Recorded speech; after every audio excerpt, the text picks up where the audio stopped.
Hello and welcome to another episode of DCU Daily, and we are back with more Superman-related news. We're not really filming anywhere outdoors today, but we do have some news as to where they're going to be filming next, and they are going to stay in Ohio, but they're moving from Cleveland over to Cincinnati. So we're going to get into that, yeah, and I'm just excited to see, what that's going to look like. Where are they going to film? Because they've been filming in Cleveland for a long, long time, and now they're moving on to Cincinnati. So you think having a 37-year-old... We're on to Cincinnati. It's nothing about the past, nothing about the future. Right now, we're preparing for Cincinnati. Okay, As Bill Belichick once famously said, James Gunn is moving on to Cincinnati. Then we also have to talk about a bunch of other DC news today. We heard that the Arkham Asylum series over at HBO has been canceled, or at least they're not moving forward with it at this time, which at last check was part of the DCU when James Gunn mentioned that like in December, but it was originally meant to be part of the Matt Reeves Batman universe. We're gonna dive into that. Like we'll figure out like what's going on there. Variety was breaking the news earlier today, so we're gonna get into that story. There's also this story or rumor rather going around that there's another Green Lantern in the Superman movie that we're not quite aware of. And this one may be a four-legged Green Lantern, so we'll get into that. There's been a rumor about a potential casting for Supergirl that's been floating the last couple of days. We'll address that and see what kind of fan theories we might have about it as well. And then we have Batman Ninja versus the Yakuza, I should say, releasing his posters for all the character posters. We'll dive into that as well. And as always, we're gonna then get into some fan comments and theorizing, and I'm sure there's gonna be even more than that. So to do that and so much more, as always, of course, John, how are you doing today? I'm good. I saw a good movie today. I took a shower. I feel clean. I feel ready. I'm ready to go. The only thing bad right now is my dog is crying and anxiety stricken because of both fireworks and the rain. But outside of that, things are going okay. So Yeah. let's just dive into other more positive topics. But she's not up here right now, so I can't comfort her. But oh well. Well, hey, look, James Gunn, Superman, David Cornsweet and company, they are on to Cincinnati. Well, you think having a 37-year-old... We're on to Cincinnati. It's nothing about the past, nothing about the future.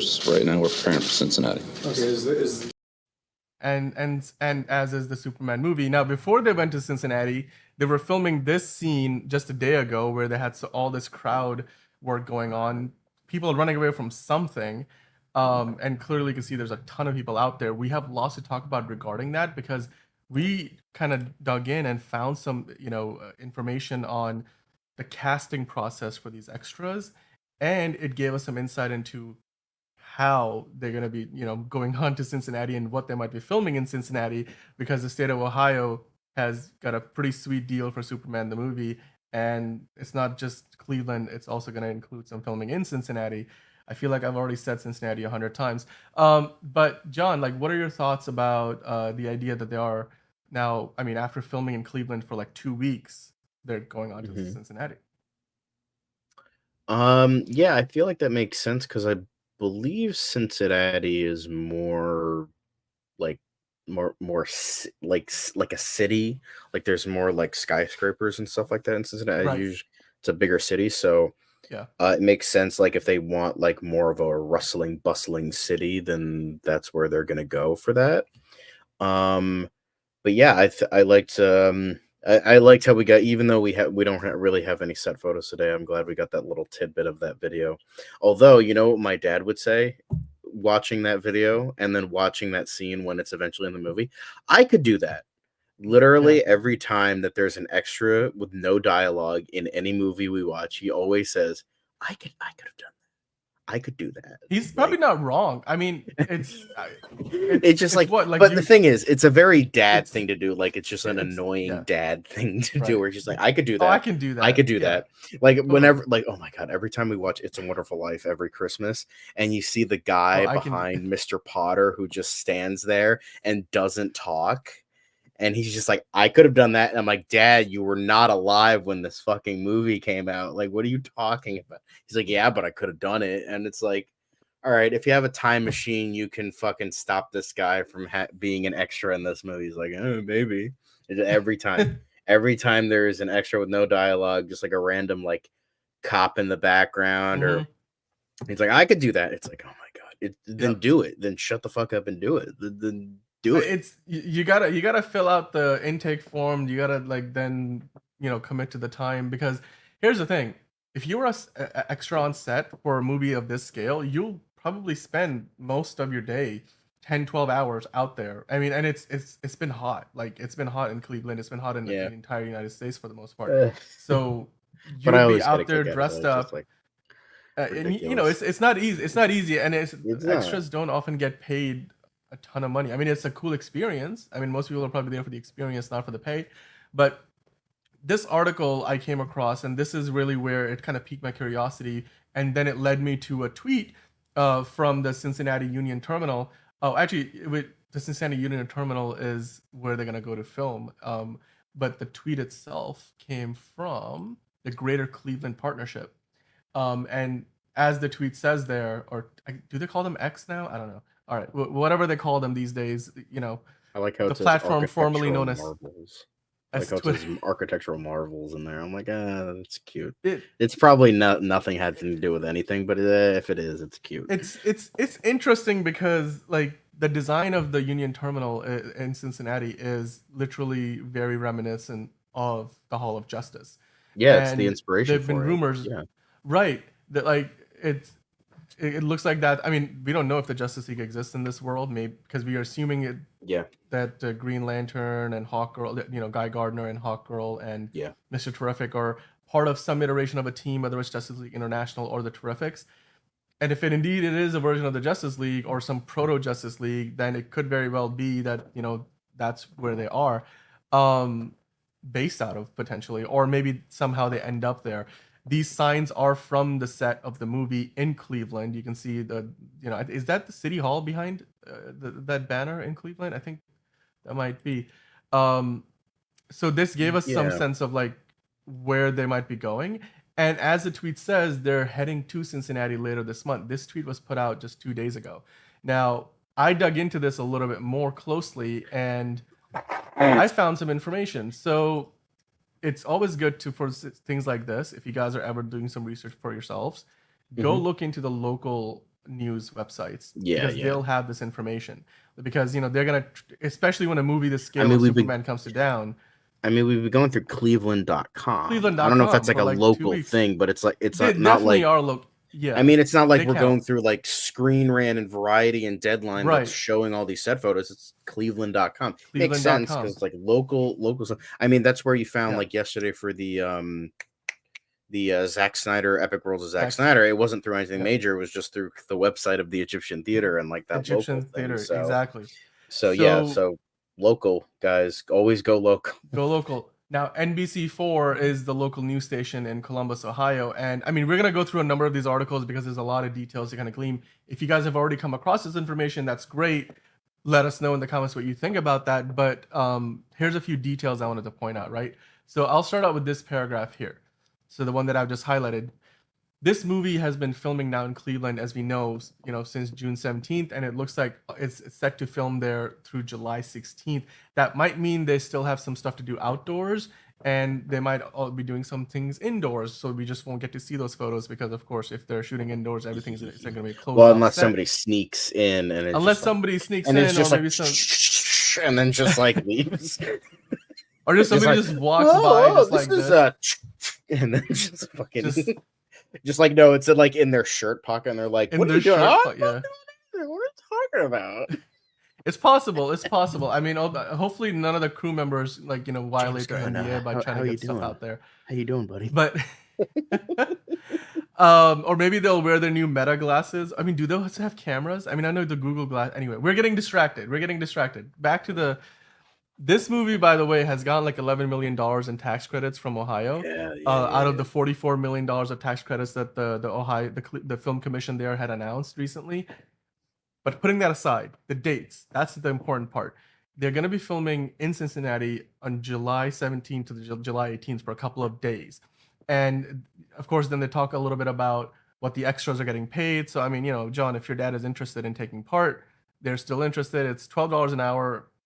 He can go hang out in Cincinnati for a couple of days. Or if he wants to be a I don't stand-in, think he would you ever get an want to go extra to dollar an Ohio, hour though. to be a stand-in. And apparently you get overtime pay, which is great. So like it might end up being more like $18 or $20 an hour. Not too Ooh. bad. Just have fun and maybe like shake I'm hands going to with Superman. Cincinnati.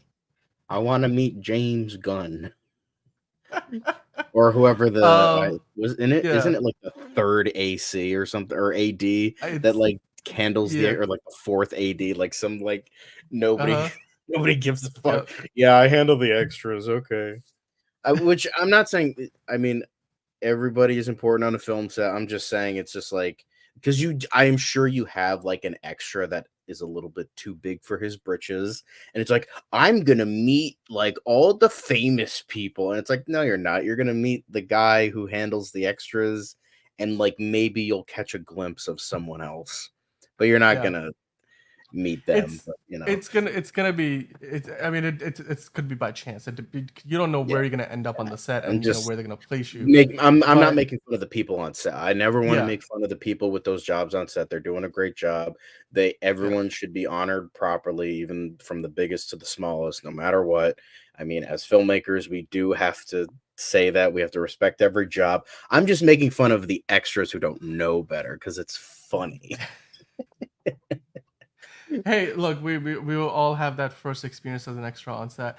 Um, you gotta pop that cherry. But anyway, talking about the filming in Ohio, it's the last possible date for filming there is marked as August 23rd. So it looks like this movie is gonna keep going back and forth, and we're gonna get even more, hopefully, inside looks at what they're doing out there. The other thing that's interesting in this here is they mentioned that if you do the math roughly for like based on the application that was filed with the film commission for filming this movie out there, roughly 25% of this movie is going to be filmed in Ohio. That's significant, especially Yeah. because Cincinnati and Cleveland are like the birthplaces of the character of Superman. Like Yeah. that's where Jerry Siegel and Joe Shuster are from, and that's they created That the means character something. while they were attending Glenville High School in Cleveland, which this article points out. Um, and then also, the Union Terminal in Cincinnati was the original inspiration for the Justice League's headquarters, the Hall of Justice. So, I mean, visually, like I pulled this up. This image right here is very, very similar to the actual Union Terminal out in Yeah. Cleveland.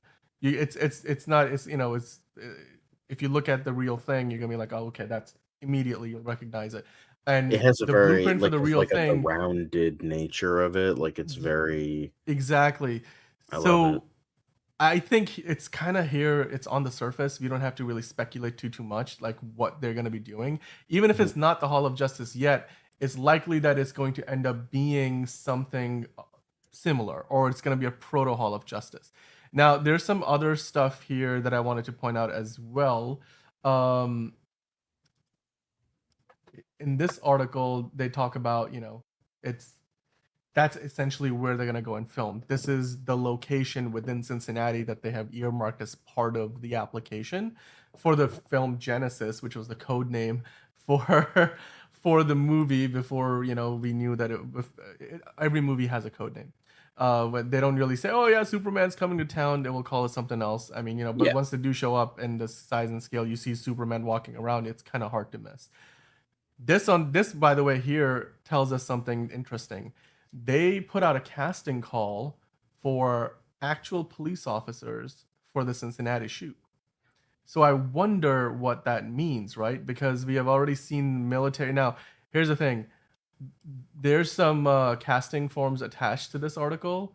Like if you needed to sign up, you could go through the local casting agency to sign up here for the Cincinnati shoot. This article this is still up. I don't know if they're still casting or not. You guys are welcome to give it a shot if you're Yeah. in the area. But this here, this is the one that I really wanted to pay attention to. The police dates mentioned June 24th, June 28th, July 3rd, July 8th, and July 18th. Most of those dates are behind us in Cincinnati, but there are July 8th and July 18th. Those are upcoming. Mhm. We know the military dates have already happened. We saw the pictures when there was a big crash scene. Superman was getting arrested, and there was a lot of military around. We saw the Daily Planet staff that was all in Cleveland. We saw the fire department around on that same paramedics. All of that stuff was done in Cleveland. What leaves, but it does leave those two dates out in the open, July 8th and July 18th. so we know they're going to be basically having some unknown number of police officers or extras dressed and cast as police officers, and they're going to be filming around the Union Terminal in Cincinnati. What does that tell you, John, about potentially what are they going to be shooting? Like, where does this fit into the plot? We know Superman got arrested and walked into the city hall in Metropolis. We know that he's saved a squirrel, a little girl, and a bunch of other people, and he's met the JLI. What could be happening here at we assume the Hall of Justice, since I mean it can't be anything else. James Gunn knows what he's doing. I thought of a But I really see that terrible joke, but I'm not gonna say it. Go right ahead. Go right ahead. But I'm like, well, if they're casting police, what are they shooting? Probably black people, but that's beside the point. Dude, So, okay. No, you could have definitely kept that one to yourself. But anyway. Well, you said to tell it, so that's what I did. No, I take that back. I hit Control Z on my keyboard. Let's just. What do you think they're filming in Cincinnati on July 17th and 18th? Note this: July 18th is the date where they need the police officers. They're also going to be there July 17th. That could be a prep day, or they could be filming stuff that day that you just don't need the police officers for. They're also going to be filming there on July 8th, which is 6th, 7th, 8th. That's Monday. I think people would automatically think, oh, it's the Superman arresting scene, but maybe it's something else. Maybe it's like the end of the movie and like Lex Luthor is getting arrested, or Maxwell Lord is getting arrested.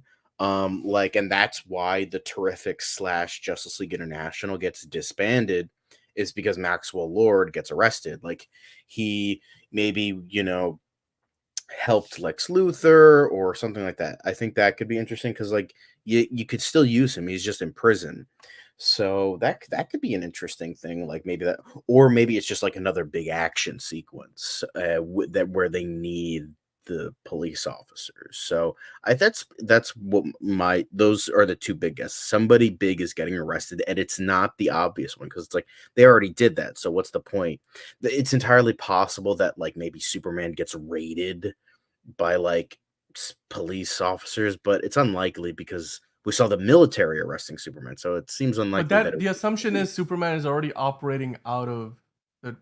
No, I know. Space, I'm just saying, like, because what we saw was like Frank Grillo and the engineer Alpharia and Ulysses / Ultraman / Captain Atom / Parasite / Metamorpho, whoever the fuck it is. Yeah. And it was military that was helping them out, so it's unlikely that the regular police would be trying to arrest Superman, So I think it's just like a big action sequence. Maybe they're just doing crowd control and they're just trying to do that, and they need police officers for that because police officers can actually help with crowd control, like with extras. So that could be like extra sort of, like training, and like they're trained in that. So, that would be helpful for them. So it's like a big action sequence with a lot of extras. And so they need crowd control, and it's even bigger than what like the film team can do. So it's like this big action sequence and they need help with that. Or they could just maybe need real police officers, like, might as well just use the real guys, and they have them, arresting like Lex Luthor and Maxwell Lord at the end of the movie type of thing. But if I were to say more likely, it would be that first one with a big action sequence, a lot of extras, get the guys who know how to do this shit to help them out, and then as well as having police officers there in the movie. So that's cool. So that's what that's my theory. That's my theory for the police officers, I think. Yeah. I mean, so far we have seen police officers on the Cleveland set, so I can imagine that it might be an extension of that. They're just part of the scenery, right? Much like all the people that are running for their life or are being saved by Superman. Even the cute dog there that we assume is Crypto. Could not be. You'll see how that plays out. Now, as we keep talking about this movie, I wanted to point out there's a rumor that's been going on around the internet. We saw Guy Gardner on set the other day. We saw Mr. Terrific and Hawkgirl. We saw the bowl cut. But what we also saw in I think it was the day after, was it, or the day before? I don't remember if It it all was the day blends after. together. It all blends together. What we saw also on set was this squirrel, this live action squirrel that, and then we saw, Superman sort of just pretending to put down a squirrel or picking up a squirrel, and that got the internet buzzing. So Hmm. I did Or not know this was a thing. squeaking. Or squeaking. That's much more apt way of putting it. There's this theory going around that Yeah. the squirrel in question is no ordinary squirrel. That this squirrel in question is indeed Chip from the DC Comics, which happens to be a Green Lantern that I did not know was like a thing at all. So, what are Yeah. your thoughts on the idea that this squirrel is not just some random squirrel that Superman's saving out of a tree, but indeed it is a Green Lantern? Because of course we do see that while they had a real squirrel there for reference, they also have Superman sort of like then doing shots where he's just putting down air, and we assume they're gonna put a CGI squirrel in there. To me, that might line up. But what are your thoughts on the idea that this might be Chip, the Green Lantern? Um, I think that would be funny, but I don't think that's the case. It's just like I think it's just a random squirrel, guys. I think it's like that would be, don't get me wrong, that would be really funny. Especially when a buddy of mine who loves Guy Gardner, like his favorite Green Lantern is Guy Gardner, but he absolutely fucking hates Chip for reasons I can't, he's never really been like I don't really know why. I think it's just like, oh, he's kind of a little shit and is annoying or something, but he hates Chip. So like having his favorite and then one of his least favorite in the same movie, I think that would make me chuckle. But it would be funny, it would be cute, but I just don't think I don't know, because it's like they're doing a lot of ref images. They're like they did a lot with this fucking squirrel, and it's all for like just saving him. So it's entirely possible that yeah, that it could be. I don't know. I'm kind of 50-50 on it. It would be cute, it would be funny, and there is some proof there because they did like a lot with it. They did a lot with the squirrel from what we saw, and God knows from what we didn't see. So maybe like they're really like maybe this is the scene. It is a normal squirrel at first because I don't know And because and it is like because Chip doesn't come from Earth; it's an alien. Um, yeah, of course. so maybe it's like he crash landed on here and he's like acting like a normal squirrel, but then like maybe Superman saves the squirrel not realizing it, and then Uh-huh. like Uh-huh. he's in the tree, he crawls up, he goes to his like I don't know nest or whatever the fuck squirrels have, and he's like Guardians, the Superman is here. It's just like Yeah, just you're like doing your something. best chipmunk voice. Yeah, Okay, it's yeah. just like, Chip. that cute little thing. So, yeah, it's because the thing is Chip is an alien. Like he's not a squirrel because then he would be a Green Lantern of Sector 2819 or 2814. Is it 2819 or 2814? I don't remember. He would be the sector that all the other Earth Lanterns are. So it's a little bit off. So it's like maybe it could be revealed that he is an alien and that he becomes or is already a Green Lantern. But I think it would be a little bit much, but it would be funny. It would be funny as F though. Like it's of all the things we have seen so far, I'm like, this is the last thing I would expect is we go from having one Green Lantern on screen in the last 15 years that everybody wants to forget, and except for Ryan Reynolds, who wants to remind everybody all the time. And then having this Green Lantern project that was a movie that became a TV show that is now finally been greenlit. We're gonna go from having 0 Green Lanterns on TV or movies for the last decade to having 4. If indeed this, like, you get a Green Lantern, you get a Green Lantern, it'll be like all of a sudden it's you're watching Oprah of Green Lanterns because we have a Yeah. Guy Gardner, we have a Hal Jordan, we have a John Stewart, and we have Chip. Like, do you think that's a little bit of a Lantern overload, or? I mean, they are the Green Lantern Corps, so I suppose having multiples of them is significant. I mean, and also I should mention that in the Zack Snyder Justice League, they did have a Green Lantern in the flashback sequence. So it's not like we have gone without any Green Lantern. And of course, the one and it ended up not being in the movie, but they did shoot another actor. I forget the name of the actor who they shot for that Green Lantern sequence with Batman. So, but not in any way that was significant to the universe, right? Like it's whereas here these guys are going to be part of the story.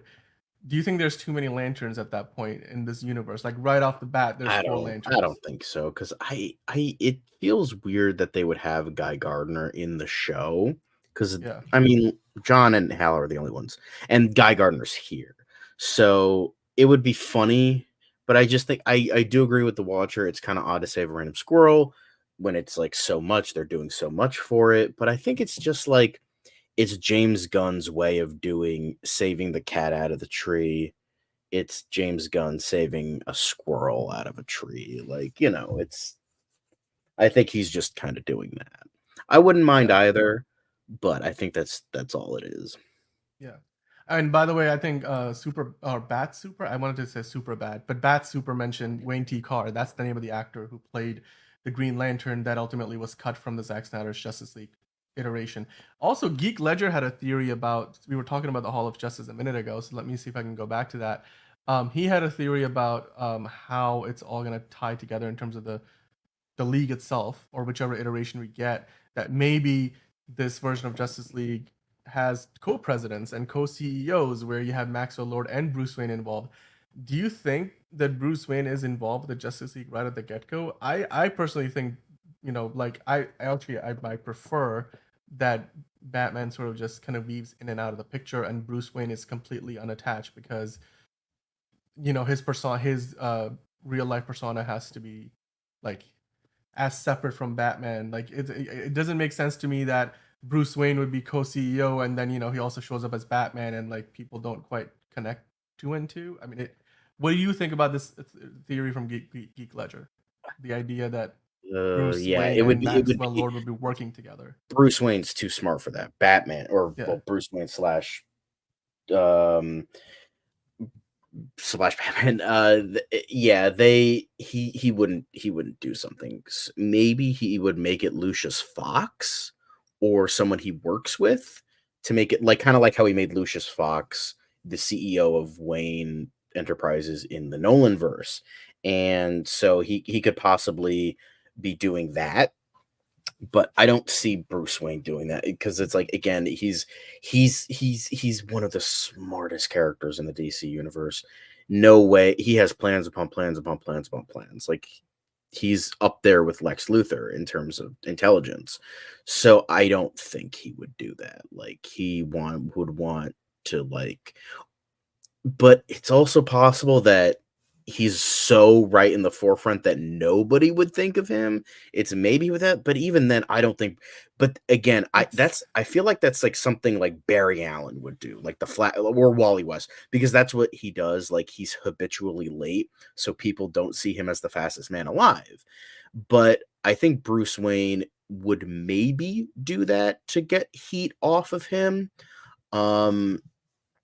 But even then, I don't think he's paranoid. He has kryptonite in a lead pouch on his utility belt, and he's besties with Soups. So and he has like the whole the Brother Eye and like doing like the whole Tower of Babel storyline and all that. So I think he's just too paranoid to even do that. Like that's the thing about Batman. He's intelligent, but he's also pretty paranoid. So I don't think he would do that and he wouldn't want that to be at the forefront. He's more of a behind the scenes kind of guy. So that's the same thing. I have the same mindset. I think it's too obvious at that point, and it's also kind of too much. We haven't seen it in live action yet, where Batman. I know in the Zack Snyder Justice League, Batman is basically like the one who sets everything up, and his old Wayne Mansion is what ends up becoming the HQ. We never quite get to see it come to life, but they hint at it. But I don't know if they would have set it up as Bruce Wayne financing it in any official capacity. Although it'd be hard to miss that the Wayne Manor just became where this place where all these heroes meet up. So Geek Ledger might have a point there. Like maybe James Gunn says, you know what, that was a good idea. We should like realize that for real, and it's based on the comics, so why not? Like I could see that. I could definitely see that. So just kind of circling back to the theory of Chip, though. So just if I were to say yes or no, are we gonna see Chip the Green Lantern, Squirrel, or no? I don't know. I don't think so. It would be a James Gunn thing to do, like adding in more alien influence, because Guardians of the Galaxy, and he did bring Cosmo, the dog, into into Guardians of the Galaxy Volume 2 for a little bit, and then Volume 3. And he did bring in Howard the Duck too, so he has a history with animals. Just kind of little nods, yeah. And by the way, side note, Disney, when the fuck are we gonna get that Howard the Duck Disney Plus show? You have Seth Green, you have the perfect casting. We've seen him with a gun in the MCU. Nobody gives a fuck about Wonder Man, okay? Nobody gives a fuck about Vision Quest. We want to see Howard the Duck with a gun shooting people, all right? That's all we've wanted to see. He needs redemption after the god-awful George Lucas movie. Just give us that. Anyway, but that's Marvel. This is DCU Daily, not Dude, MCU. people are still trying to like wipe their memory of that George Lucas movie. So. Yeah, it'll be wiped if they make something good from Disney Plus, which is hit and miss. But like this was but there's again, some moments in that movie that are so cringe. It's not even like it's so bad it's good. It's just bad. Literally, the movie has duck tits. Like, you're not gonna top that. Like, it's just like nothing is gonna top that. Like, but anyway, getting back to the world of DC. Okay, so let's just. I could see James Gunn doing this. I think we're. However, I think he's kind of feeling the heat, maybe a little bit, from people of like, oh, there's already too many heroes in this. And I think it would be a little bit much, as you said, a little bit, maybe too many Green Lanterns. I wouldn't mind it. I don't think you would mind it either, but general audiences. Can you imagine? It's like the whole thing of like, well, why don't you bring the Justice League or the Avengers? Like, where were they at? Like, can you imagine that people are going to be like, well, in the Lantern show, why don't you just bring Chip in for reinforcements? Or like if Guy Gardner is still around, which my theory is Guy Gardner is, the reason why that show, even picks up, because he's gonna end up getting killed. But anyway, I think you're right that there might just be too many lanterns. It's probably just a regular too many lanterns. Too many lanterns. Again, another MCU reference, but there we go. Let's get back to the DCU though. I maintain my theory that Guy Gardner dying is the reason. Because just think about it, right? In that synopsis for the Lantern show, they're saying that Hal Jordan is like the veteran legend, and then John Stewart is the new recruit. So I wonder if like the main, like the Lantern who was in charge, like, and just the one put in charge of the sector at that particular time is Guy Gardner, and his passing is it would fit all the other pieces together, is what I'm trying to say. Plus, if you think about it, you said Nathan Fillion is too big of a casting yesterday, but I'm like, James Gunn is not. He has already cast him in 2 other movies, the Suicide Squad and Guardians of the Galaxy Volume 3, as characters that you would imagine would be significant, but they ultimately end up being like big, just extended cameos. And while he doesn't have to die in this movie, in Superman, I feel like Guy Gardner gets the difference is in those movies, the Suicide Squad, he played a Legion of Superheroes reject character, and then guy. This is Guy Gardner. This was the OG backup Green Lantern. And then on top of that, I mean, maybe the reason that John Stewart becomes the new recruit, maybe he's put into his coma in this movie, because that was the big thing with Guy Gardner, why he couldn't be a backup for so long, was because he was put into a coma. So maybe he's put into a coma. And, and then the Lantern show is about something entirely different. So I could imagine. But they clearly say it's about a murder in the American. I know it's about a murder. I'm just saying, like, I'm just going off what you're saying about Guy Gardner being out of commission and John Stewart taking over. I mean, it would make it would. Alan Scott would be a little bit too shaky, because they're already. Because the thing is, that brings in like Earth 2, that brings in at like the whole magic side of like the original Green Lantern rings. So I don't think they'll do that, but By the way, this is one of the funniest photos, because they could really see the bowl cut on I'm like, if anybody can pull it off, like it's Nathan Fillion. And I'm telling you, if there's anybody who they can cast and get away with like just killing off, and I mean, again, not maybe in this movie, but maybe the start of the TV show in Lanterns, it would be him. I'm gonna stick by my theory until it's proven wrong. For all I know, I'm gonna end up looking like a fool when it does get proven wrong. Mm. By the way, Geek Ledger says, I think Nathan Fillion is a household name, but not necessarily for movie audiences. Exactly. Nathan Fillion is mostly known for TV, so Lanterns will probably get an uptick in interest if he cameos. Yeah, have him come in for the premiere, which will probably have a bigger budget. Then, somebody wipes him out. I don't know how, like, and that's the mystery, of course. And then you just start, boom, boom, boom, pow, pow, pow, and like, Lanterns. It's well, I just turned it into Law and Order, but that's not exactly what I meant. But anyway, oh, Watcher meant like the man's in a nursing home and Hal maybe visits him. Minds. Oh, like an old Alan Scott. Okay, Watcher. All right. So you're thinking like Alan Scott's like in a retirement home and it's just he used to be a lantern and he's. I mean, even then, like even then, it brings in like to quote Bruce Wayne, it just raises too many questions. Just raises. So, and yes, I'm gonna point out the fact. Yes, a lot of people made me feel stupid about the Metamorpho thing. I just got really excited about Metamorpho. It looks like Anthony Carrigan, but it's probably just a guy helping Mr. Terrific balance out. I'm just saying. I was watching a lot of videos on it, and I'm like, and that leaned me towards, oh yeah, Metamorpho. But then I watched some more, and then I'm like, oh no, it's probably not him. I'm sorry, I get excited because this is it's a weirder like D-list character that I want to see, and I love Anthony Carrigan. I'm just gonna say this: if you haven't seen Barry, he is so fucking funny in that show. He's so funny, he stole the show. I haven't watched the last season yet, but he stole the fucking show of Barry. Because the thing is, you kind of look at Anthony Carrigan and you kind of see him as like, since he has alopecia, he's like kind of like a weirder looking guy, quote unquote. I don't think he is, but like, and he's kind of known for like, because he's played like Victor Zsasz and like Caliban, I think, in like what was it, X-Men Apocalypse.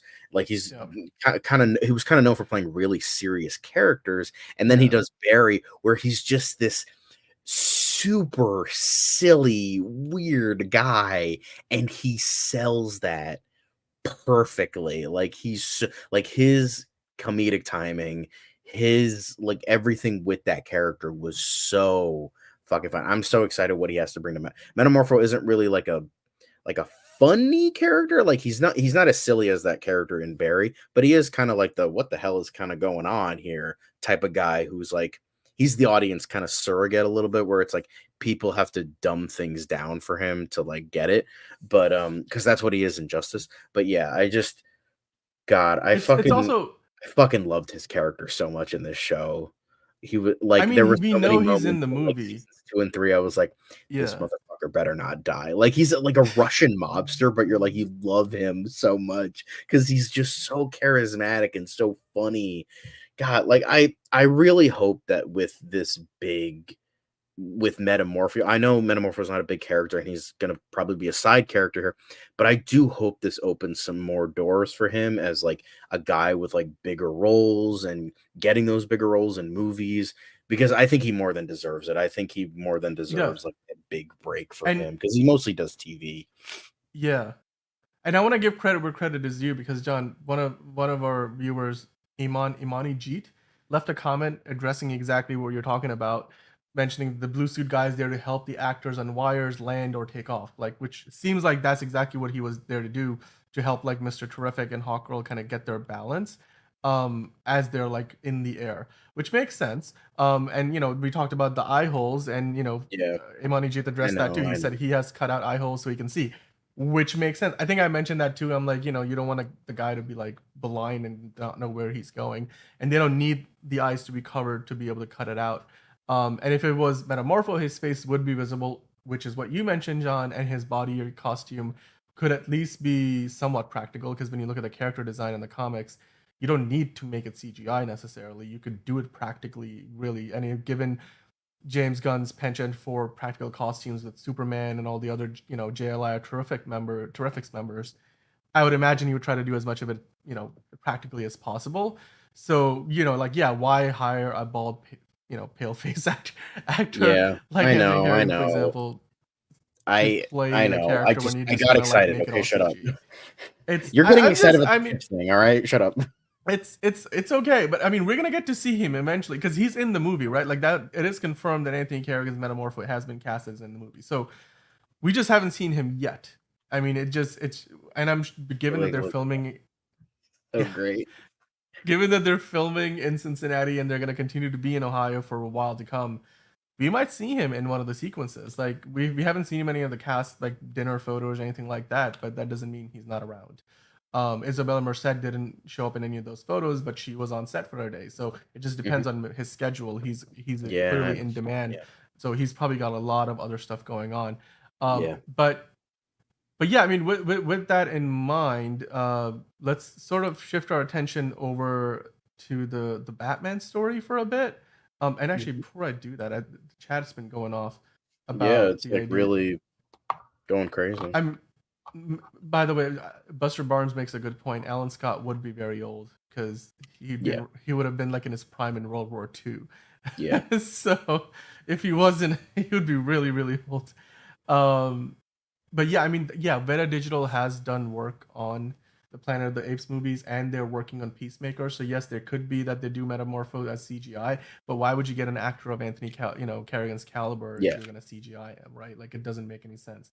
Um, I think some of it will be CG. Like I think they'll yeah, have kind of like what they did with oh, what is it? The Tom Holland suit, where it's hmm like there was a practical suit. Like he had like a suit that he wore. It just got right, like he didn't have eye holes. The stitching wasn't like perfect, and it was like it yeah, was clearly like, okay, this is clearly going to get touched up with CGI. So I can exactly, imagine him like wearing like kind of like a morph suit almost, like, but his neck and like collarbone are like white and like just like right, Metamorpho, and then like half of his side he's wearing like he's wearing like a morph suit that's like half purple, half orange, and then half yeah, green and half silver on the bottom, and then wearing and then underwear. they can Yeah, CGI over it, so parts of it, yeah, and then they could just CGI it with trackers and stuff like that. So yeah, that's what I think they're gonna do because that just makes the most sense because James Gunn is very like in it with CGI because I mean, look at Groot and Rocket Raccoon and all that. So I feel like with something that's as heavy as that, especially when it's a shape shifting character, they're gonna go full CGI with that. yeah, So yep. Well, let's talk about the Arkham series news. So the Arkham Asylum TV series is not moving forward at Max. It was an HBO original at Max. The whole branding situation is still confuses the heck out of me. But basically, they had announced this Arkham Asylum TV series. Matt Reeves was developing it. Variety just broke the news that HBO had made the decision to not move forward with it. We know that this past December, James Gunn had mentioned that the series was not going to be part of the Matt Reeves the Batman universe, but rather more part of the DCU.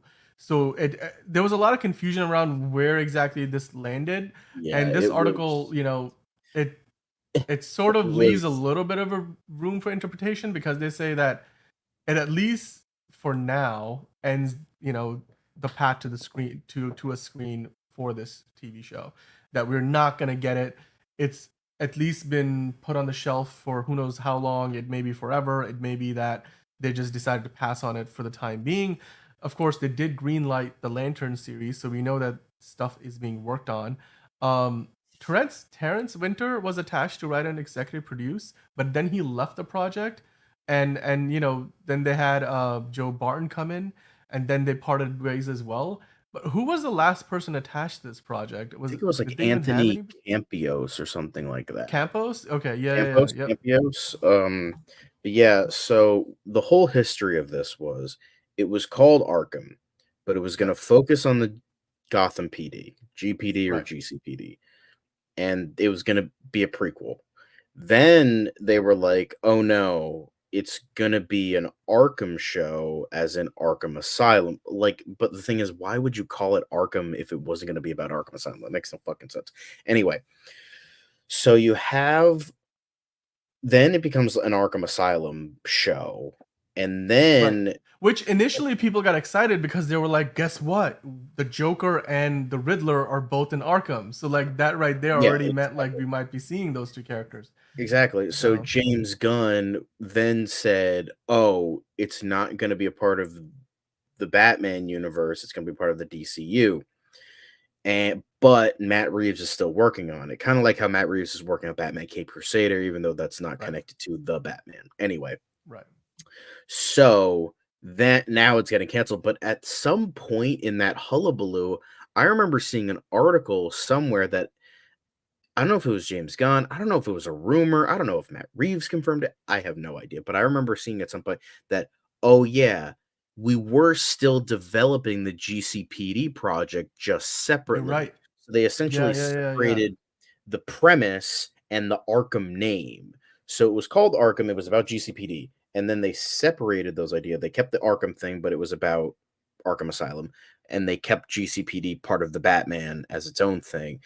I don't know if that GCPD thing is still happening, because I remember seeing something that like, oh yeah, that's still happening. And then that's it. Like there, I don't know. We have not heard a single word about it. And this article does mention that, and it's not on the list of like there's like a list of like DC Comics TV shows based on publications, and it doesn't show up there either. Only the Arkham show did. So I don't know. I don't know if the GCPD show is happening, but I did want to say that because it was like there was a lot of confusion there in regards to that, like the Arkham GCPD prequel, not prequel, Matt Reeves, yes, no, and it's just like, okay, like, God, the whole thing with the show is just really confusing. But yeah, it did get canceled, but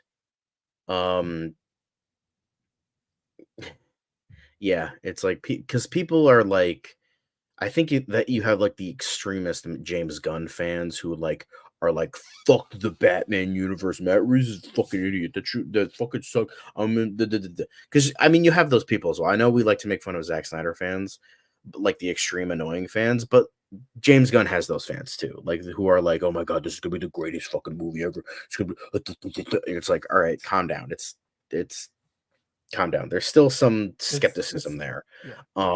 So I think you have those people like, oh yeah, it's canceled because like they're like, people have had like a hate boner for the Matt Reeves universe, and even as someone who didn't love the Batman movie that much, like I want to see his vision fulfilled, you know.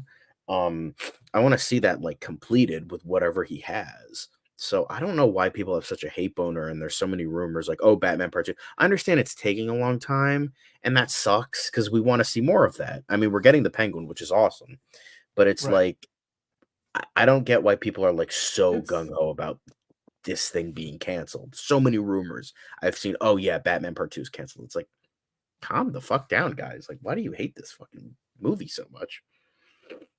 It's ultimately, I think, it's kind of irrational, to be honest. The Batman made like $700 some odd million in the pandemic, and the sequel is well on its way, despite the fact it's been delayed a couple of times. Clearly, if there's one thing that this cancellation, or at least shelving, as the Watcher indicated, but it could be that they just put this on the ice for now because Matt Reeves just wants to focus on the Batman Part 2. Yeah. So to me, like, that, it could be just that. That's what it is. Because it could also be that they couldn't quite land on the perfect formula for this. Because obviously they had evolved from a GCPD into an Arkham Asylum, and then like you said, the GCPD thing was still happening, and then this show went from being a part of the Batman universe to being part of the DCU, and James Gunn, like, mixed messaging from all across the board. It was not part of the James Gunn and Peter Safran presentation about the Chapter 1, Part 1 Gods and Monsters. So we just never quite could figure out where this would land and who would be involved, because obviously a lot of fans would be disappointed if you didn't get, like, you know, the Joker and the Riddler in there, Barry Keoghan and I'm forgetting the name of the actor who played Paul Dano. the Riddler. Paul Dano. I mean, you know, you get those two guys in the same. I mean, I think Matt Reeves is probably like, we want to get those guys and keep them in the movies. We don't want to just put them in a TV show. Even though Colin Farrell having his own TV show as a Penguin, you'd imagine that, you know, it's HBO, you can do that.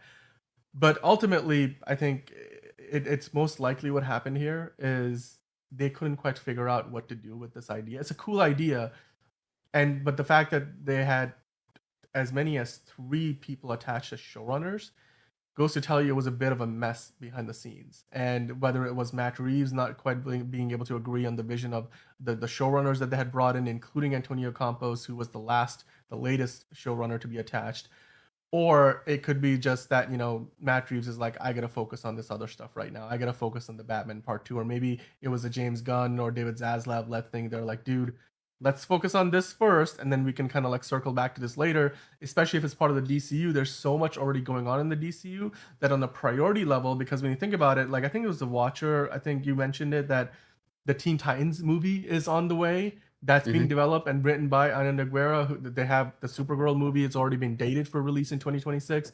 We, of course, have Superman in production. Creature Commandos is coming out later this year. We also know that the Lantern series has been greenlit. There's so many projects already ahead of it. We know, of course, Waller, Peacemaker is already in production. So there's multiple TV shows, multiple movies that are ahead of the queue.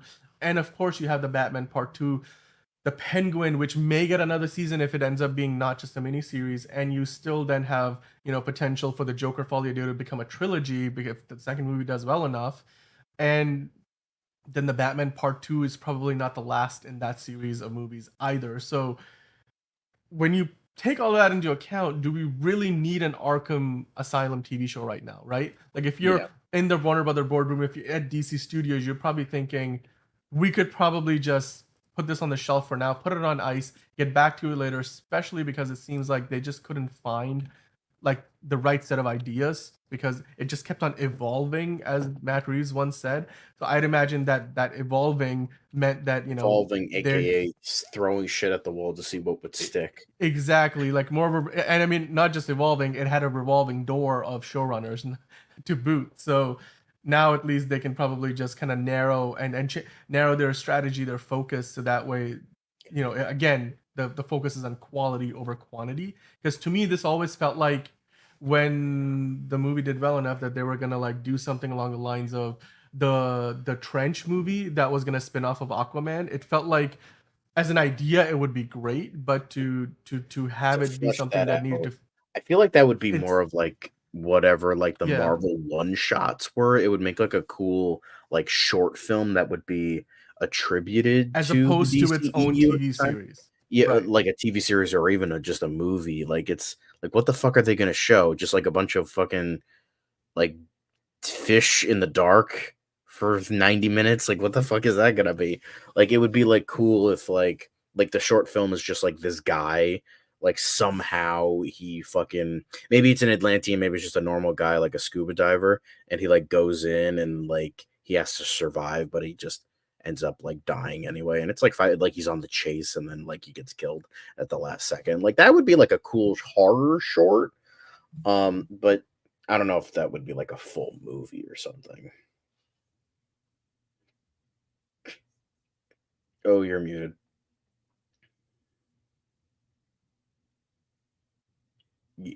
Dan, you're muted. Sorry, my bad. I was just gonna say Buster Barnes makes a good point that we wouldn't be getting it until 2027 or 2028 anyway, because the Brave, if it is part of the DCU, which at last word from James Gunn it was, so they could just be like, they might have punted on it for the next season of shows, and then they'll just revisit it later and maybe give it a green light then.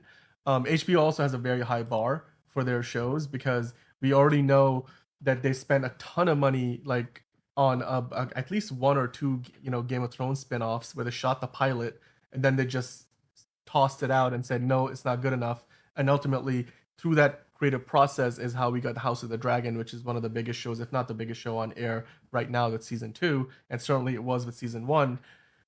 So as far as quality goes, I know James Gunn's priority is on quality over quantity as well. So I assume that could be part of the process where they're saying, hey, let's just punt on it for now. Let's just put it on ice. Let's focus on the Batman Part 2. Let's focus on the Penguin. Let's focus on Joker Folie à Deux.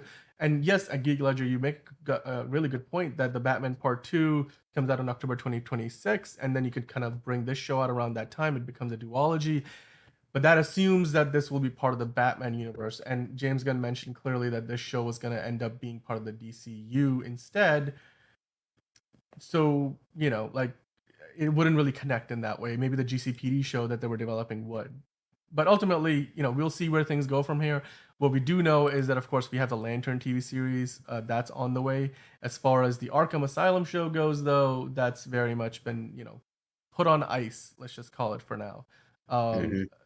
And we'll have to revisit it. We'll keep an eye out to see what is to come from it, and maybe they'll reactivate it. Maybe Matt Reeves will do another interview and be like, "Oh no, it's not dead yet." Or James Gunn will be like, "Yeah, we'll get back to it later," like because that seems to be how the show has been treated up until this point. So maybe that revolving door will continue to revolve. Yeah. Here's another theory that I wanted to dive into that's been around for a while. Supergirl, Woman of Tomorrow, we know is coming out in a couple of years. We know there's a director attached. We of course know the lead character, the lead actress playing Supergirl. I am blanking on her name right now. Help me out in the chat. But she was in House of the Dragon season Millie 1. Alcock. Yes, Millie Alcock, one of the rising stars in Hollywood today, and she is going to be our Supergirl. Now we know that this movie is coming out in the summer of 2026, but there was a rumors floating around because Daniel RPK mentioned that Jason Momoa is being eyed for a role in the movie, which made everybody jump the gun and well, no pun intended, Eh. and be like, it's Lobo, because clearly it has to be Lobo. I mean, what are your thoughts on this idea? This has been around for a couple of days. I wanted to get your thoughts on this, and of course, guys watching in the chat, let us know what you think. Do you think Aquaman, or formerly Aquaman, Jason Momoa is gonna be in Supergirl? Is this basically just a No. confirmation of I'm what just we have gonna already thought about for a while? I'm just gonna jump the gun and say no, because that's too perfect. And would I love to see it? Absolutely, because I mean, Jason Momoa has literally said it himself. Like, I love Lobo. If they called me and they were like, "We want you to be Lobo," he's like, "I'm fucking in. I am so in." He's like, "I loved Lobo. I read those comics. They were great." And he's like, He knows he's perfect for the role. Like, look at him. Like, he's fucking perfect. Like, there's great fan art of him out there as Lobo, and he has the personality. He has the build. He has the look. Literally everything about this actor is so perfect for Lobo, and he would kill it. He would fucking kill it. So seeing him even for like 3 seconds on screen, I would love it. And Supergirl does take place in space, and Lobo is a very cosmic kind of character. He's a cosmic bounty hunter. So I would love to see it. Like, that would be great, but I feel like this is just too good to be true because people have been saying this for years. However, there is the however and but in that sentence. People were fan casting David Cornsweet for years as Superman. And look what we got. Look what we have. So this, I still think it's a bit unlikely. However, I'm not gonna totally say no. I know I said like no before, but like when you think about it, because like David Cornsweet is kind of that big sort of thing, and Nathan Fillion to a lesser extent, even though he's not Hal Jordan, and people wanted him as live action Hal Jordan for a long time, and he's Guy Gardner now. There is a precedent of James Gunn looking at what the fans want, fan casting, all that shit, and kind of helping him do that. And going forward with that. So I do think that there's a possibility, not a huge possibility, but there's a possibility. I could see more. I don't think it would be announced as Jason Momoa might be in Supergirl. I would, because then that's like he could play a nobody. He could play like a wink and a nod. They could be doing a lot of stuff. I think it would come out as Jason Momoa is being considered for Lobo. That's what I think it would, Well, this people rumor be saying, That's fair. That's fair. And I mean, I think because that's ultimately what people would care about, because people are like, right. people still don't really care about Supergirl right No, now because of the show, and then the That's Flash fair. movie, which was not very Well, good, even though she was considered one of the better parts. Yeah. So there was also that. So I think, like, in terms of the eyes of comic book fans, they would want to be like him as Lobo rather than him in Supergirl. So that's just my thought, but like I could be wrong on that. So I mean, there's also the rumor starting from this is coming from a Daniel Rickman report. I wonder how accurate this is, because I don't think he's quite hit on every like time he's come out with one of these reports. And he never quite specifically said that Jason Momoa is being considered for Lobo. He just said he's being considered for an undisclosed role that sounds a lot like Lobo, which there was a previous rumor to this, which this article mentions here on the website that I pulled up, that the project is supposedly searching for actors to play the villainous Krem of the Yellow Hills, who's supposed to be a male somewhere between 25 to 45. And then also, Kara Zor-El's ally, Ruthie Marie Knoll, 13 to 16. So obviously the male character there could fit, Jason Momoa's description. Although again, Krem of the Yellow is not quite Lobo. So these are all still rumors. Take them with a grain of salt. Craig Gillespie's already got, it looks like a great script that is on his hands, and of course a fantastic lead actress, and I'm sure the rest of the cast is going to fill out well. In the comments, The Dark Knight 36310 mentions it's Lobo because in the comics it was a bounty hunter in it, and I think they're going to replace that bounty hunter with Lobo. What do you think about that idea? That in the that would be perfect.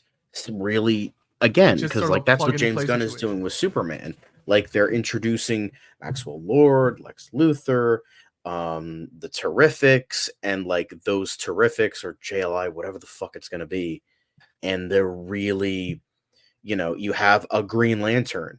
Okay, that brings in the whole fucking Green Lantern cosmic universe. You have Hawkgirl.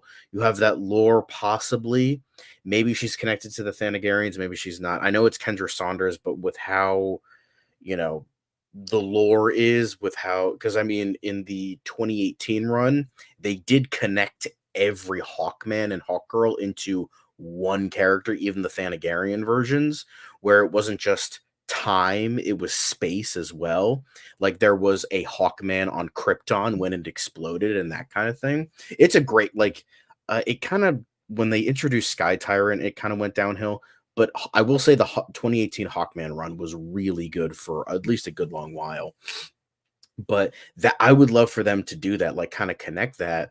And so, but even then, like Hawkgirl, that brings in a whole other thing. It could introduce the Authority. They might be replacing Swift with Hawkgirl. So they might be doing that. And then you have Mr. Terrific and Metamorpho that introduces the Terrifics, probably maybe could introduce Plastic Man and Phantom Girl, which would then introduce the Legion of Superheroes. So you're building. James Gunn has plans upon plans upon plans. He's building universe, everything. Right. So Lobo could definitely bring in something that bounty hunter, whoever was in the original comic, might not be able to bring. So that could be a really cool aspect, and you're introducing that. Like, again, you're building a universe here. Try not to do it obviously. They're coming for me, guys. There's a police siren out my door right now. Did you just put in the 6-star cheat in your GTA game? Yeah, in the background? Is that what happened? But yeah, you're bringing in like all these aspects. You're bringing in like building the world, all that. So I think, it would be a match made in heaven. It really would, if that's the case. Because again, I haven't read the comic yet. I will, but if that's the case, then that would just be perfect. It would be like it's a perfect storm. You have Jason Momoa, who said he's in. You have this comic that has a bounty hunter that you could easily replace with, and then it would build the world even more so. So I want to believe it's true, but the skepticism in me is like, the cynic in me is just, I don't want to believe it, because I don't want to get excited. And then it's like, James Gunn is like, somebody asks him on Threads, hey, is it that? No. He's just going to be like, nope, never said it. Nothing, never been a thing. Because James Gunn doesn't love anything, loves nothing more than to denounce dumbass rumors. Like, there was that whole thing when I think he was still on Twitter where he just ripped Grace Randolph a new one. He fucking hates Grace Randolph. So that would be something he would do. So we'll see. I want to believe it. It would be awesome. And that would be a really good theory.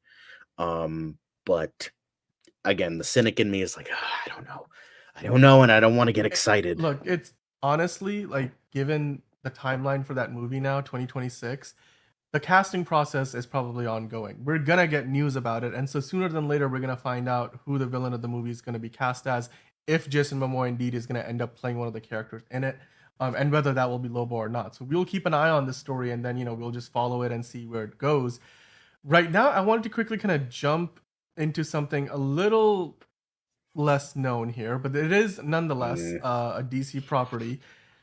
Tell me what Batman Ninja versus the Yakuza is, and why should we care about these character posters that they just put out? Yeah, so they're teasing. There's a teaser trailer. It's like kind of fast and flashy, and then so there was a movie a couple years ago that was Batman Ninja, where like Batman and the world kind of gets sucked into like a anime style world. I think it was. I Right. think that's what it was, or it was just an Elseworld story with Batman in traditional Japanese sort of world. And so it looks like it's going to be a sequel, and we don't have a release date yet, but it looks like he's going to be versus the Justice League, which looks like has Jessica Cruz, the Flash, Jessica Cruz, Green Lantern, Wonder Woman, Aquaman, and the Flash, And they which all look is, like anime characters. You can and they clearly all tell look like they're anime like, characters. And I feel like yeah, they're avoiding Superman for obvious reasons. yeah, yeah. So, and I gotta say, Jessica Cruz is like their Green Lantern for like the animated movies, because they did the same thing during Justice League and the Fatal Five. Hmm. So, which is like weird. I mean, I love it. She's my favorite Green Lantern, but I just feel like she's not being utilized properly. So, you know, that again, that's just me. But yeah, I remember reading like mixed response to Batman Ninja. Like it was like kind of like trying too hard. It wasn't that great. I mean, if you like it, that's fine. It's just like I'm just talking about like average reviews. I just heard like mixed. It was like, oh, it was fine, or like, oh, it was okay. So I don't know why they're really making it. It didn't get like a big response. I think that this is just Warner Brothers, similar with Suicide Squad Isekai, which just got released a couple weeks ago.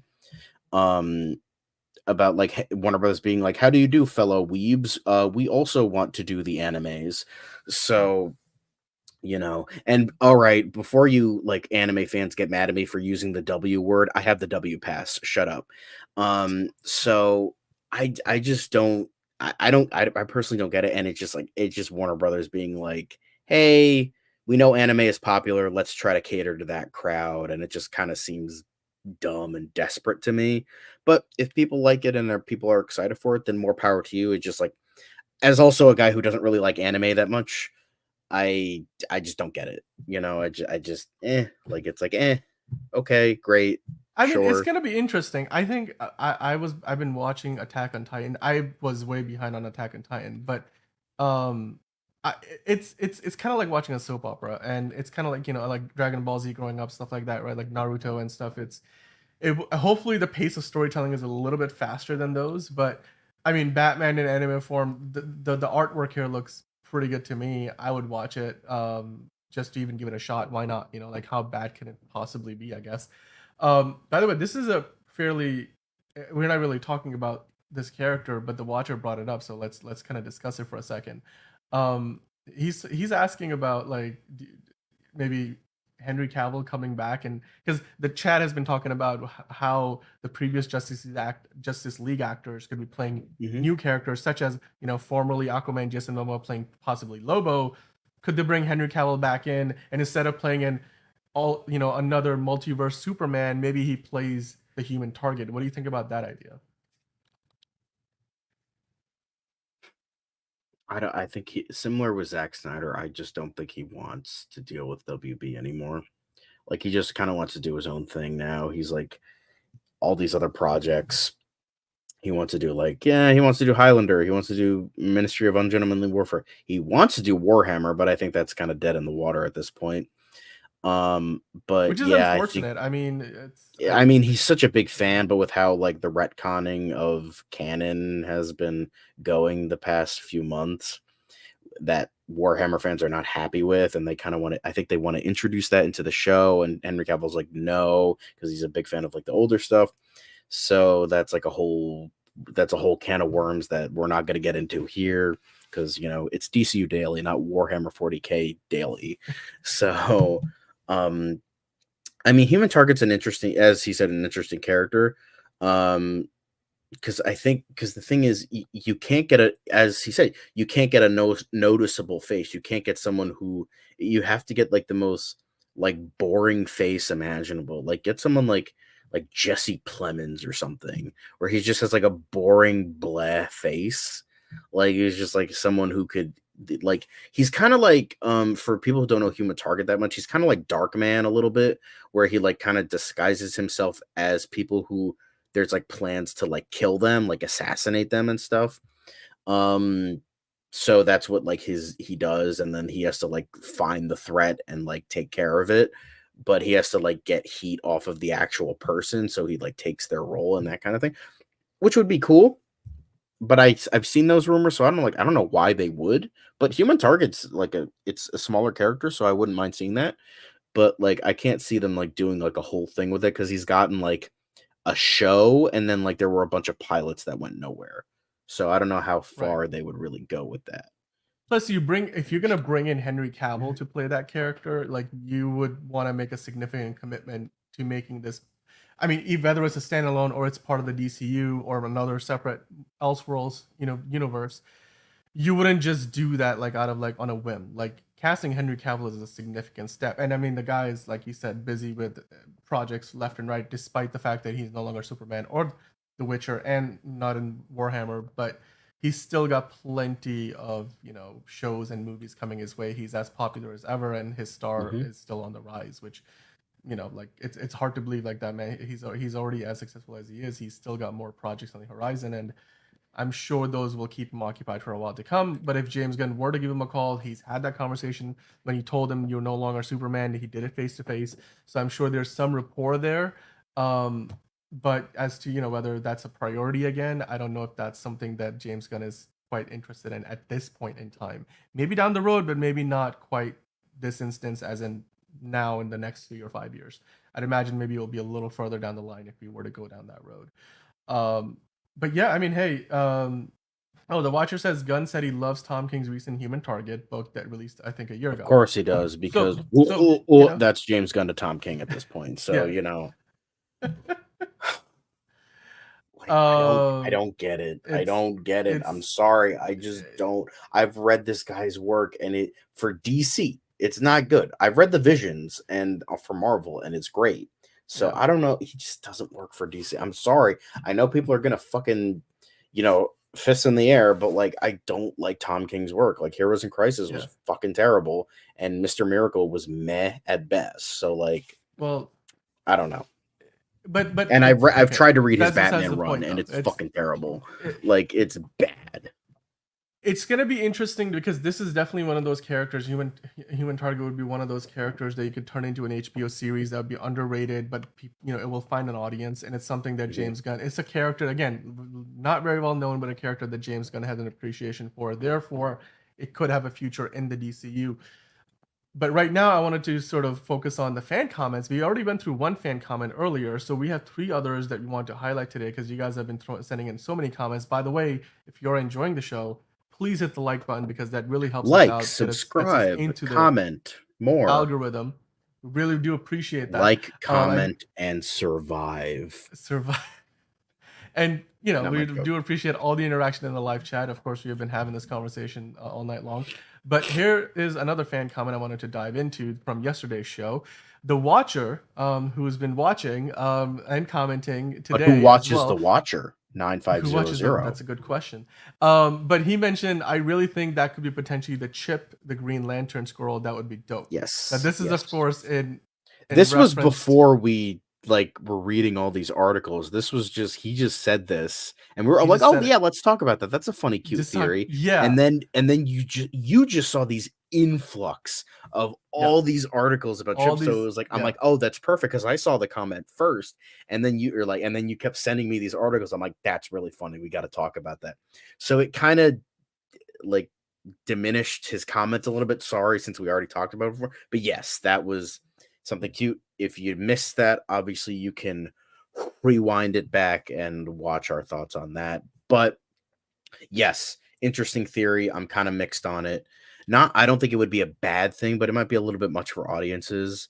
And I feel like they need to get a handle on like the Green Lantern core properly again, because since it was so poorly handled in the 2011 film. So I think they need to do that first before they introduce, characters Chip. like Stell or Kilowog or Chip or oh, I'm forgetting his name, but the guy who's part of the Green Lantern Corps, but he can't see like a spectrum of light, so he's like a bell. Oh my god, what is that guy's name? I don't remember, but he's like the F sharp core or something like that.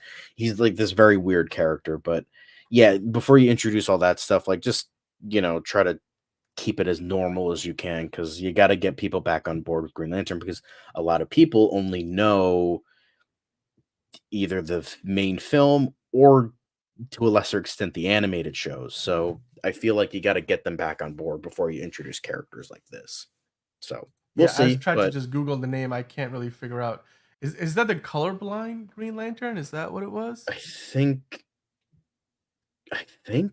I'm looking him up now because it's gonna bother me. It's very interesting because I feel like there's a lot of storytelling potential behind a character like that. I'd imagine that would be fun. Rotlop fan. We're now going Rotlop fan.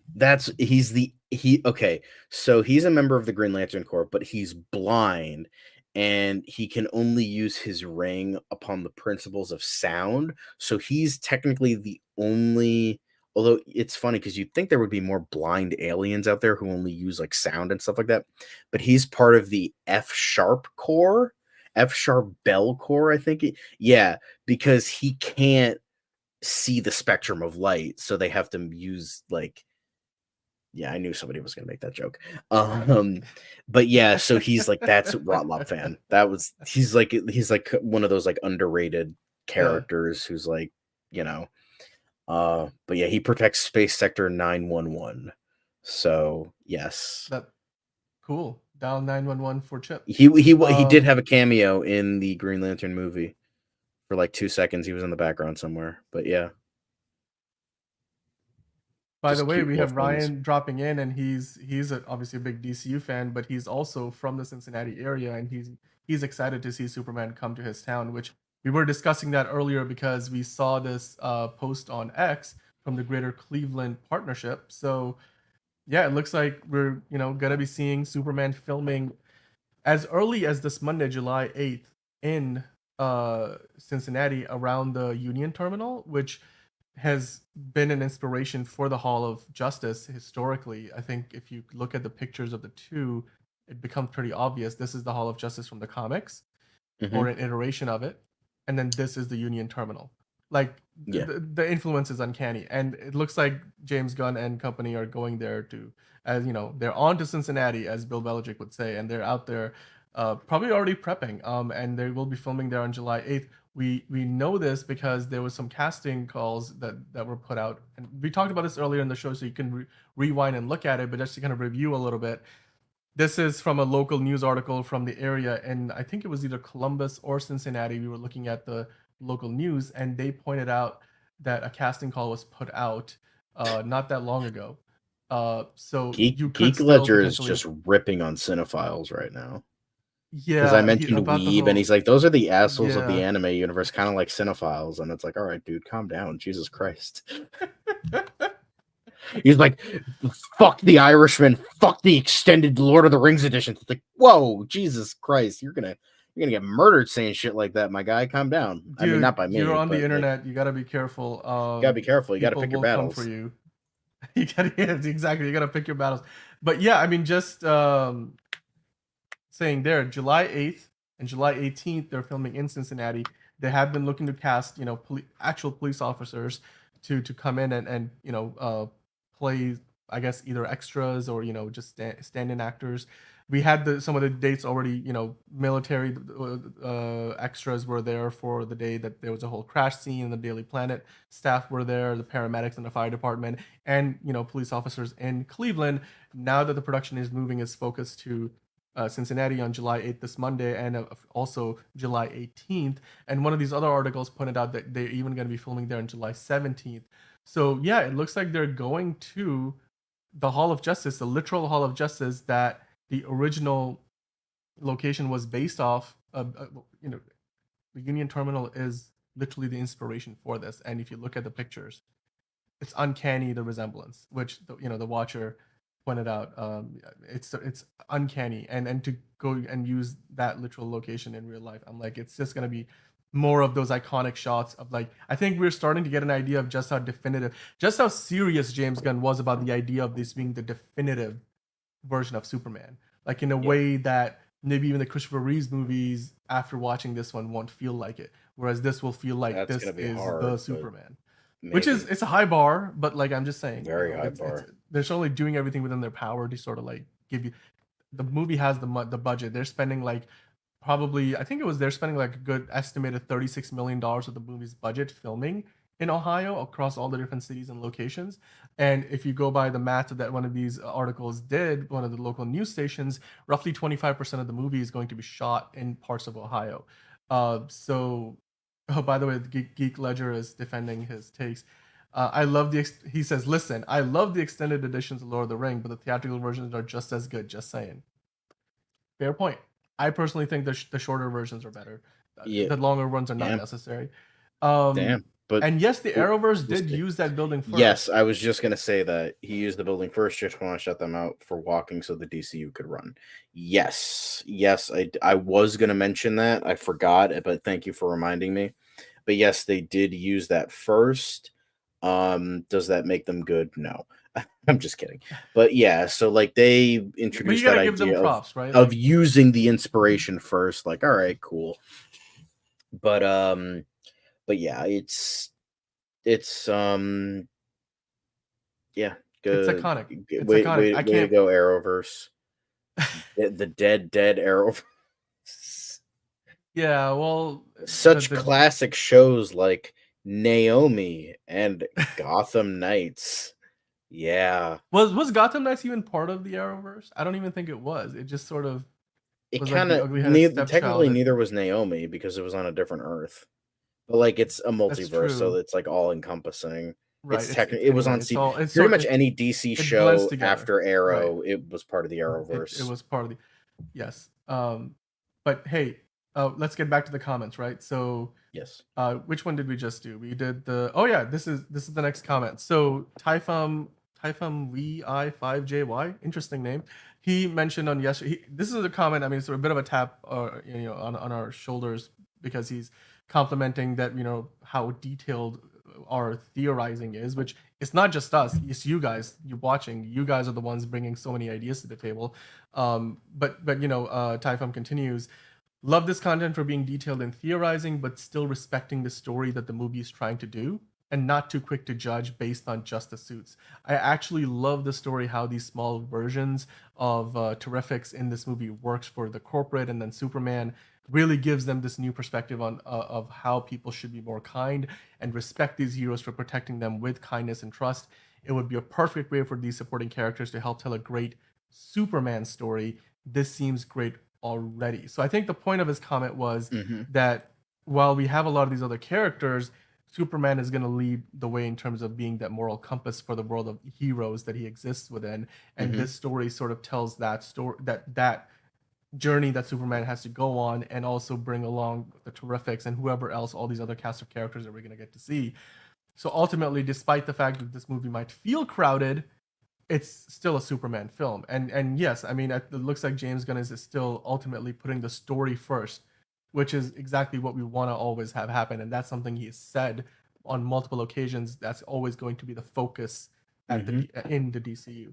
So, I mean, great comment. What are your thoughts about the idea that, ultimately this is still a Superman movie? Yeah. I've never been one to buy into that. Oh, it's fucking too, stuffed. And it's like, well, it's at the end of the day, it's still Superman. Like, I think they all have smaller roles. Like we just saw Hawker, we just saw Guy Gardner for one day of filming, and we've seen David Cornsweet for weeks doing this. We've seen Rachel Brosnahan for more time. We've seen, I would say, out of all these, I would say Mr. Terrific probably has the most screen time because I feel like he's the leader and he's probably the most morally just out of those three. I mean, we haven't even fucking seen Metamorpho yet.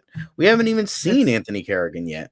Right. I mean, they probably maybe already filmed his scenes on a soundstage or something. Could be. Because, I mean, they've been filming since fucking March 1st. They've been Or filming a sorry, lot February more than what 29th. we've been able to see these past 2 weeks. So, you know, So they spent a yeah. good month into soundstage in Atlanta. So like they definitely filmed a lot of stuff that we haven't yet seen.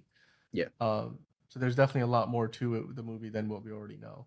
But like you said, ultimately it all ties back into, you know, Superman. It's Superman's movie. All these other characters are there to serve his story, not the other way around. And you could tell, we mentioned it, like all the shooting that they have done, all the filming in Cleveland over the course of these past couple of weeks, one actor and character has been consistent each and every day, and that is Superman himself. He's been pretty much out there each and every day.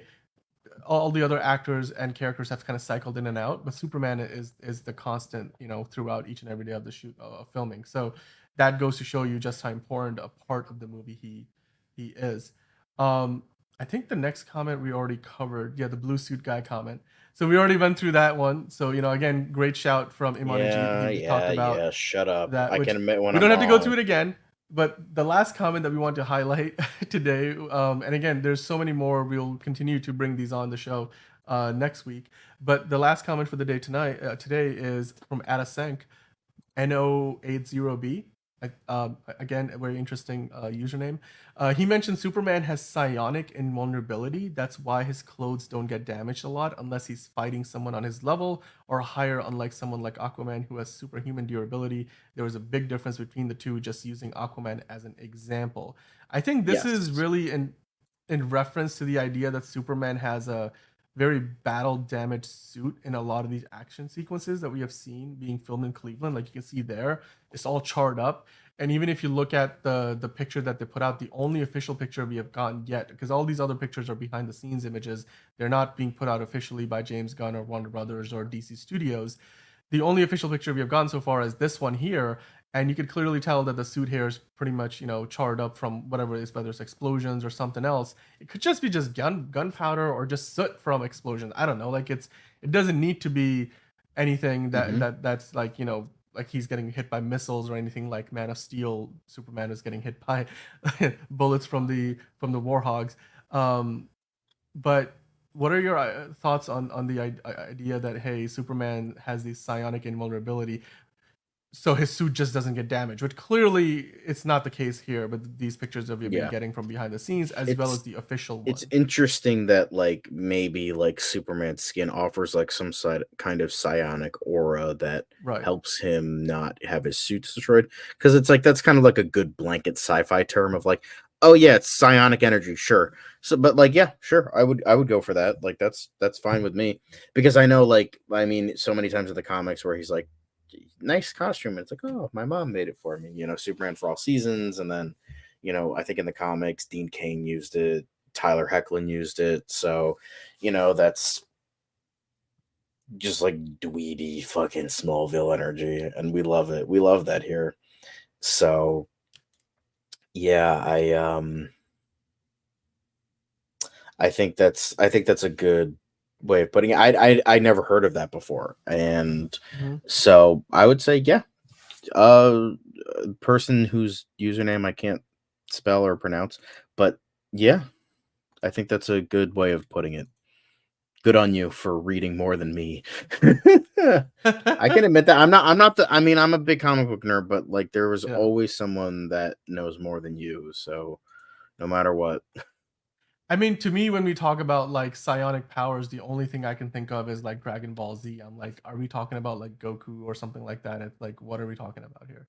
Like, it just that wording itself sort of like reminded me. I mean, it was invented in like the 50s, so you know, like it's not an anime, and I've never seen that idea of psionic invulnerability be used in live action. Superman, Hulk, Batman, I mean, certainly not Batman, but like, you know, none of those other Thor or any Marvel or DC characters like Aquaman, none of them really. It's so that concept really, because you want to make these characters relatable, and you make them relatable by, you know, giving them, like, making them not so perfect and overpowered. In fact, when characters start to become less interesting is when they are overpowered. That's one of the reasons why Superman's stories are so hard to tell, because he is like the most powerful being. So like, how do you make him relatable as somebody who is flawed in some way, in Man of Steel, I felt like they did a decent job. A lot of people did not agree with that. That take on the character, but certainly here, I think we need to see some level of vulnerability to Superman, both physically and to his personality, maybe in terms of like the journey he has to go on to maybe discover some part of his identity or how he fits into this world that where he's all of a sudden going to be probably a big part of the picture, whereas maybe at the start of the movie he's not really figuring into the world events quite as prominently. So we'll see just how invulnerable Superman actually is once we get to the film. But before we finish off, I did want to quickly do some shout outs to James Gunn's Threads feed, because he's of course been multitasking on both Superman and Peacemaker. So the Eagly shirt, I don't know if you can get this somewhere. According to his Threads post, this is something that Veta Digital just sent him, because they're the ones who animate and model and basically do all the work on the Eagly character in the Peacemaker show. Yeah. So, it's I saw a man hug an eagle. It's a miracle. It's a destiny. I personally would rock this shirt if this is available somewhere to buy. Oh yeah, I'd wear that because I love the colors. I love the grading colors. It's like a sunset and like very like 80s. It's got that 80s look. Vibe. Exactly. Yeah. Same brain cell. Same brain. I'm really intrigued with what the intro is going to be for season 2. Whatever. Like, I wasn't a huge fan of Peacemaker, but like I'm curious for the next season. Yeah. If we see more Jennifer Holland, I'm happy. Yes, it's going to be very. Look, season 1 was pretty iconic. Plus, the thing is, I love John Cena too much. Like, it's just like he's just a nice, wholesome boy, and he's a precious cinnamon roll that needs to be protected at all costs. Like he's like, what was it like? Fucking like his fucking Make-A-Wish is like 500. Is like the most Make-A-Wishes, and then the next person under him is like 12. It's like ridiculous. So it's like, I don't know, I just have like a lot of respect for John Cena, and it just like, dude. And speaking of John Cena, like just exactly to your point, he posted this today on Threads again, just to kind of add to the quality person that he is. He posted, "Love what you do. If you don't and can't suddenly quit, find out what it is that you love and take steps every day to move towards that. Love what you do. It's the easiest way to do great work." And I'm like, there's a lot more wisdom in that than maybe what comes across on the surface, because when you really think about it, because like we are doing see him here, as just kind of a himbo, and like because he's like he's the funny guy, even though he's a big muscle man wrestler dude. So there's that, and then although I do love the first comment, what if I love replying to John Cena on Threads? It's like, well, you can't make money from that. I mean, if I could make money from replying to people, I'd be a billionaire by this point. So, but I mean, ultimately, it's just, to me, it just again speaks to the character of the man, and also you see that and all of his behind the scenes. You could see it in when he's in the WWE, how he has sort of represented himself and all the brands, and whether it's DC or the WWE or whoever he's representing, Peacemaker in the show, he always comes across as very high value person who's got the utmost integrity. And I just love that he's going to be a continued part of the new DCU, that his Peacemaker gets to jump across and comes along with us. Here's another interesting photo from James Gunn's Threads. So he mentioned this, what was it? Yesterday, actually, because it was 4th of July. So, he was watching fireworks from his room out in Cleveland. Looks pretty cool. He's there, it looks like, with Jennifer Holland. And his shooting schedule is incredibly busy. So to see that they're able to spend some time together, in the midst of that, that's great. Cleveland also, of course, lit up to the tune of the Superman colors, all the yellow, blue, and the red, because of course they've taken over downtown for the better part. You can see even the tip is yellow. It's yellow. Yeah, I was like, they've got the full color palette. So it's just great to see that, again, Cleveland paying homage to the character that it gave birth to years ago in the DC Comics, in Action Comics, that is. And, it was 4th of July. Superman is as American as it gets, as Henry Cavill Superman says. I grew up in Kansas, General. Like it's as his British accent is leaking out. Good times. That was It's that's like one of the you can barely tell. You can barely tell, but you can on one word you can tell it slips out, and it's just I'm yes, from Kansas just a little General. bit. Just It's a little it's bit. just his accent slipping out a little bit, and it's really funny. Yeah. It is funny, but I still love the movie. I'm probably on an island at this point, but hey, to each their own. I'm looking forward to this new movie, man. This new Superman movie just looks great, and everything we have seen so far looks amazing. Geek Ledger and The Watcher are still, rampantly, And Geek adding to the Ledger's still comment talking about section. Arrowverse It's shit. He's the Arrowverse. I'm like, Arrow was supposed to end with season 3, Flash was we'll supposed to end with season 2, and Legends was supposed we'll to end have with to get season him 1. on It's sometime to have this conversation. I don't know about that. It's just it's convenient how Arrow was supposed to end after all the good season. Yeah. Well, Arrow season 3 wasn't good, but Flash and Legends think Flash was supposed to after end season 3 or 4 sort of fell off. Because I think with yeah. I think the first 1.5 seasons were good of the Flash. Once they revealed who Zoom was, it went to the shitter, and then season 4 had moments. I liked how they didn't go with another speedster villain. Season 3 was it had a lot of promise, and then they're nope, he's just a fucking clone of Barry. It's go fuck yourself. And then season 5 had moments, but then the cracks are starting to show, and then I think I ended it with season 6. I mean, I think certainly even by the time they got to the Crisis on Infinite Earths crossover, I feel like they probably waited too long to get to it. I ended when COVID stopped production. Yeah. The Mirror Master shit. That's when I stopped watching. And then I was gonna watch the next season, but then Hartley Sawyer got fired for dumbass fucking reasons. So I was like, okay, I'm done. I mean, I'm and out. look, ultimately it got to a point where it just literally became, the what's the villain in The Incredibles? Syndrome?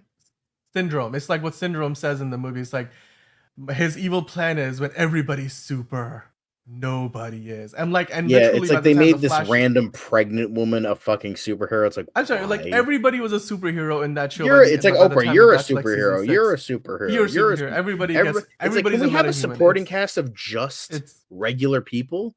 That would be great. Yeah. Because it will make the Flash feel a little more special. Anyway, I digress. We could talk about this all day, all night. I think ultimately those shows are in the past. What is in front of us is the DCU, and of course Superman. We'll kick this off in the theaters next summer. We have Creature Commandos coming out later this year. We have Joker Folie à Deux in theaters later this year. We have The Penguin coming to HBO. But hey, this Monday, James Gunn, David Cornsweet, as well as the entire cast and crew of Superman, they're going on to Cincinnati. Well, you think having a 37-year-old... We're on to Cincinnati. It's nothing about the past, nothing about the future. It's right now we're preparing for Cincinnati. Okay, Exactly. Thanks, Coach Belichick, as always, for the assist there. So with that in mind, guys, it's been an amazing week. Him twice. I'm just saying.